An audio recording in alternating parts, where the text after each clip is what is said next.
Və həmçində həm ibadətlərdə, həm də Allaha xas olan sifətləri Allahdan başqasına verməklə də, aid etməklə də bu da Allaha demək şərik qoşmaqdır. Nə deməkdir? Məsələn, Allaha xas olan sifətlər, məsələn, qeybi bilmək.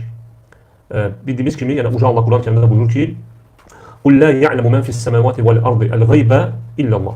Deyək, göylərdə və yerdə olanlardan heç kəs Allahdan başqa qeybi bilməz.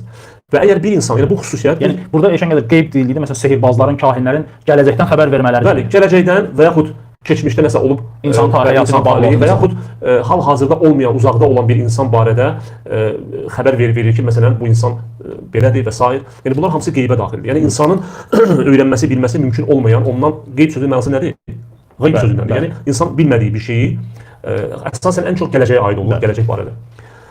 Və bu sifəti əgər insan Allahdan başqa birinə aid etsə, desə ki, məsələn, filan kəs də qeybi bilir, İstər peyğəmbərlər, indi peyğəmbərlər istisnadır. Peyğəmbərlər, çünki Allah Teala Quran-Kərimdə buyurur ki, Cin surəsində: "Alimul geybi fələ yuzhiru alə geybihi əhədə." Yəni Allah qeybi biləndir və öz qeybini heç kəsə bildirməz və sonraki ayədə buyurur ki: "İllə men irtada min rasulin."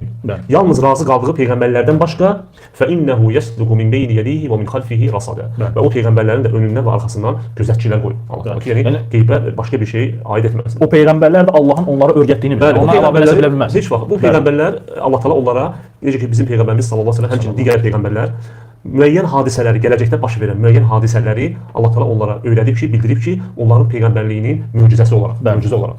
Necə ki bizdən Məhəmməd peyğəmbər sallallahu əleyhi və səlləmdən əvvəlki peyğəmbərlər Məhəmməd peyğəmbər sallallahu əleyhi və səlləmin gəlişini xəbər vermişdilər. Bunların kitablarında var. Və həmçinin peyğəmbərimiz sallallahu əleyhi və səlləm qiyamətdə baş verəcək bəzi hadisələri xəbər verib.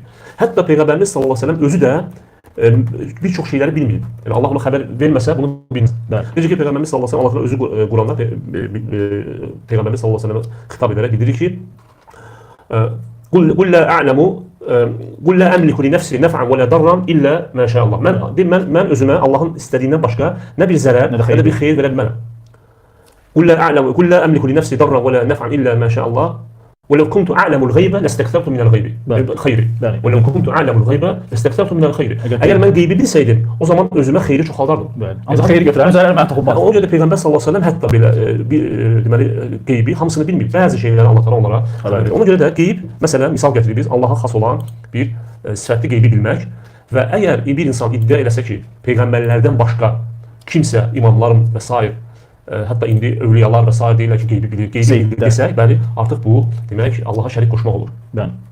Çünki Allahdan başqa və Allahın peyğəmbərlərə bildirdiyi bəzi peyğəmbərlərə qeybi xəbərlərdən başqa heç kəs qeybdən xəbər verə bilməz. Həmçinin